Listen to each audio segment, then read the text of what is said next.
Alana Molstein, registered dietitian, nutritionist, and host of Living Healthy, Living Well. On today's episode, we're going to explore sugar and its addictive qualities and learn how we're going to wean off of sugar, not only to guarantee us a healthier body, but to also guarantee us a healthier, brighter smile. And we're going to be having on Dr. Gabe Rosenthal, a dentist with a thriving practice in Los Angeles, California. Oh, sugar. While extremely delicious, it's also a very dangerous substance. This is due to the fact that it's not only damaging to our body, but it's also very damaging to our teeth and actually each specific organ in and of itself. And it's also highly addictive. We have a pleasure center in our brain called the nucleus accumbens, and it's very excited by sugar in just about the same effect as drugs. In fact, one study found that Oreos activated this pleasure center nucleus accumbens even more than cocaine and morphine, which suggests that the combination of sugar and fat may be more addictive than sugar alone. And through several of these sugar addiction studies, we've really grown to acknowledge that sugar is essentially giving us a high, which means we tend to choose these foods when we're feeling at a low. Other clinical studies have shown that when cortisol, our stress hormone, was injected in women, they tended to reach for higher sugar foods afterwards. So we're really going for these sugary foods when we're stressed, when we're emotional, when we're down. There's really a big connection here with our feelings. So let's get into why these super sweet foods are so comforting and addictive and how we can avoid craving these sweets throughout the day. Sugar has become so addictive because it's been concentrated. In fact, if you look at corn, we took it, which is not very sweet at all and not addictive at all. But then we take whatever sweetness there is and we concentrate it and turn it into corn syrup. And then we concentrate and further process it into high fructose corn syrup. We do the same thing with wheat. There's only a slight sweetness to wheat, and no one would actually snack on plain wheat. It's not addictive at all. But when you concentrate it and you turn it into whole wheat, which has a slight sweetness and does break down into sugars, it becomes a little more offensive. And then when we strip it of its bran layer, like we learned in episode 1, and we really concentrate that flour into just that sugary, starchy center, it can become much more addictive and highly offensive. We also can't be fooled by claims of fat-free, because these foods typically take out the fat and subsequently add in tons and tons of sugar. And while sugar doesn't necessarily get classified as a fat on a food label, it can turn very quickly into fat once in the body. In fact, some sugars will turn even quicker into fat than fat from like an avocado will turn into fat. Thus, we need to check out the food labels. Now let's delve into the reason why sugar converts to fat. First, let's introduce insulin, the fat-creating and storing hormone. When our blood sugars go up in our body responding to something like Twizzlers, we need insulin to come and bring those sugars down. But insulin, like I said, creates and stores fat.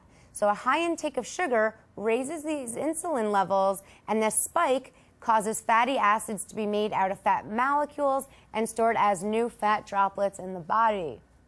Also, we must check for sugar on nutrition labels, just like I said. The magic equation that people don't normally know is that 4 grams of sugar equals 1 teaspoon.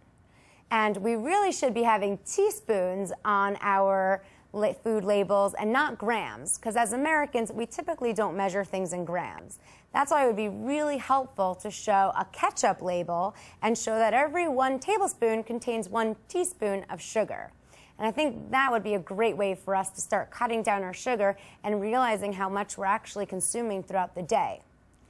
To show you how sugar-packed foods can be, here are a few examples. So let's look at these Twizzler package. One of these Twizzlers contains a whole teaspoon of sugar. Just one little stick of a Twizzler contains a whole teaspoon of sugar. And like I said, every 1 tablespoon of ketchup, there's a whole 1 teaspoon of sugar in it. So we really need to be cognizant and read those labels and notice that magic number, 4 grams, 1 teaspoon of sugar. When reading labels, we also need to discover that sugar is a master disguiser and gets hidden under many fancy and sometimes complicated terms. For instance, there's honey and agave and nectar and maple syrup, and even things that sound somewhat healthy, like brown rice syrup and evaporated cane juice. Really, this all gets broken down into sugar. And some of those complicated terms I was talking about are anything that ends with ose. Fructose, glucose, maltose, sucrose, even lactose in milk is a sugar. Anything that ends with that ose is a sign that there are sugars in your food.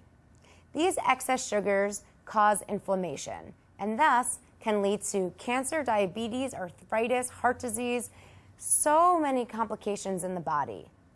So we also need to discover how this sugar can really start damaging our oral health and teeth, something we definitely heard a lot about as kids.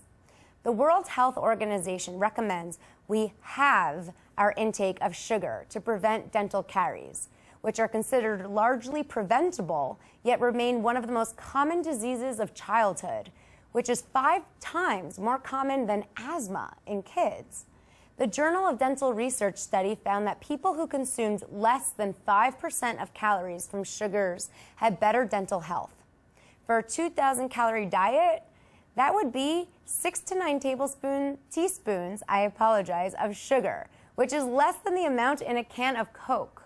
Meaning, in one whole day, we need to be having less sugar than a can of Coke, which means that all the hidden sugars in our bread, in our ketchup, in our condiments, in our cereals, in our yogurts, and so forth, really need to be balanced to investigate what's worth all the extra sugar and what we can really start to wean down. Sugar in the form of juices and sodas are exposing our teeth to real bacterial acids. And the CDC says that 42% of children ages 2 to 11 have cavities in as young as their baby teeth.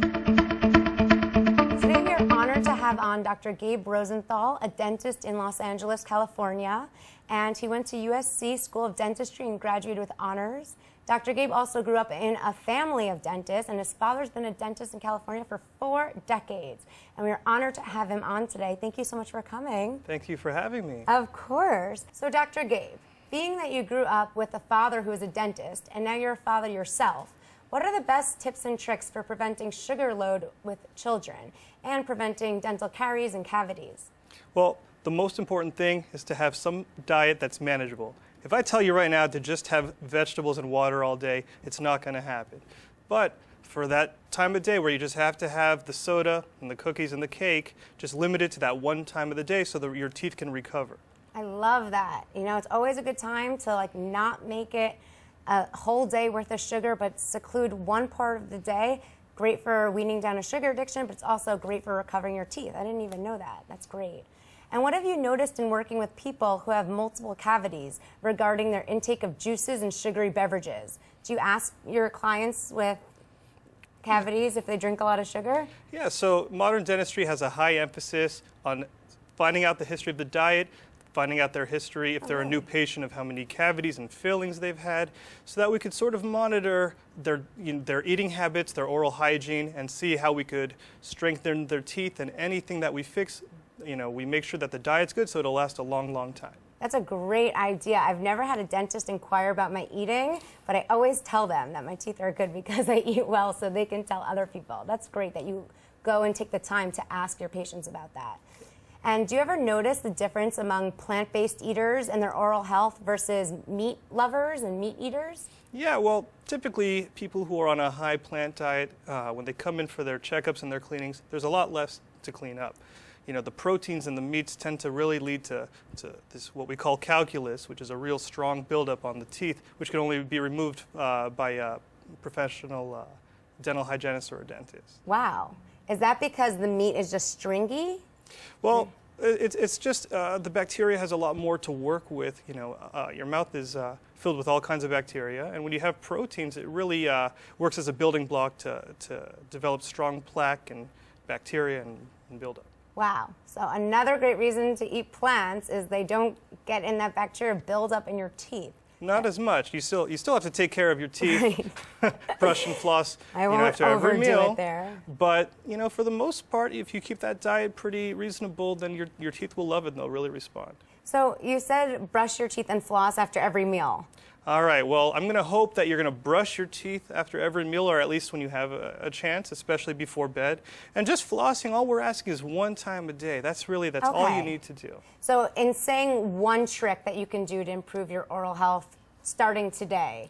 The easiest, most reasonable thing I say is if you're having the sweets, you're having the soda, and you want to move on, even to just the rest of your day or before you brush your teeth, just take a little cup of water, go to your water fountain, and just swish that around, and that'll really bring the pH level back to where it needs to be before you move on with your day. That is such a good tip. And I have to say that probably would help, prevent you from wanting to go for more sweets, because you're kind of like swishing out the sweetness, getting a little change of taste. Maybe that could help prevent you from overdoing it with the sweets as well. Could be an extra bonus. And what are the long-term consequences for multiple cavities and dental caries? Yeah, well, when you get a little cavity, you start off with a little filling. Now, once you get a cavity underneath that filling, you're moving on to crowns and root canals. So your specialty, right? One of them. But, the most important thing to do is to have your teeth live for a long, long time. I always say I want to make your teeth last hundreds of years, and that's because there's only so much tooth structure left. If you keep drilling and if you keep getting cavities, you're going to run out of real estate. That's great. I love that, and it's a practical way to think about it. Just like with your eating, that every meal can either contribute to your health or can contribute to risks later down the line. Same thing with your teeth. Every time you brush and floss, you are enhancing the lifespan of your teeth. So it's really 100%. Good to think about that too. And so aside from, flossing 1 time a day, brushing your teeth, you said rinsing your mouth after sugar-sweetened beverages. What other beverages should we be looking out for to swish our teeth afterwards? Yeah, well, if you're drinking anything from a sports drink to a soda, the pH level's going down, you have a lot of acid in your mouth. So anything that'll almost act like a buffer, something that can increase your saliva, so water's great. And then just, in moderation, you can have other things that you're used to. And how does alcohol play into that? I know it's a little off topic, but I know that can really hurt the teeth as well, right? Yeah, well, what alcohol really does is it just dries out your mouth. So the more saliva in your mouth, the better. That helps wash all that bad bacteria and all that acid away. So when you're having a lot of alcohol, you start to get a real dry mouth, and it really makes it more difficult to avoid decay and cavities. Wow. So when you're talking about something like a pina colada with alcohol and tons of sugar, it's a double whammy. It's a double whammy. You better be rinsing out that mouth afterwards, right? Absolutely. Okay, good. So we learned a lot today. Thank you so much for coming on, Gabe. Thank you so much. Dr. Gabe. He's a friend of mine, so I get confused. And can you tell our audience where they can find you? Yeah, for more information, I'm really easy to find. You can just go to my website. It's GabeRosenthalDDS.com. Thank you so much for coming on today. Thank you so much for having me. The main point for today's episode is that we need to shift our sweet tooth focus to fruit, which is naturally sweet and hasn't been adulterated or concentrated in any way. So that would be whole natural fruit, not even dried fruits or juices, because we want to go to the whole natural form, which tends to be much less addictive because it's balanced and natural. Ultimately, the sweetest thing we should ever be eating are grapes and mango, because then they tend to be the sweetest fruits. This can be done by changing some of our behaviors, like drinking water sweetened with strawberries or mint and lemon, and drinking coffee and tea without any added sweeteners.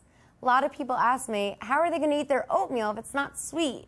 Well, it's a good thing to realize that a lot of other countries and cultures don't sweeten their oatmeal, don't sweeten their yogurt. So we need to find a way to really enjoy these foods in their natural form. Maybe do a dash of cinnamon in your oatmeal, or put some fruit in it to make it delicious. Taking plain yogurt, unsweetened, maybe adding in cinnamon, maybe stirring in some vanilla extract, but really bringing it to its whole and natural form. So let's please cut down on our sugar intake starting today. And don't forget to reach out on Facebook or Twitter and let us know how it's going. It can definitely be a process, but we're here to help you through it. So send us your questions and share your successes. Good luck and have a great week. For more on living healthy, living well, be sure to subscribe to EmpowerMe.tv. Follow us on Twitter and like us on Facebook.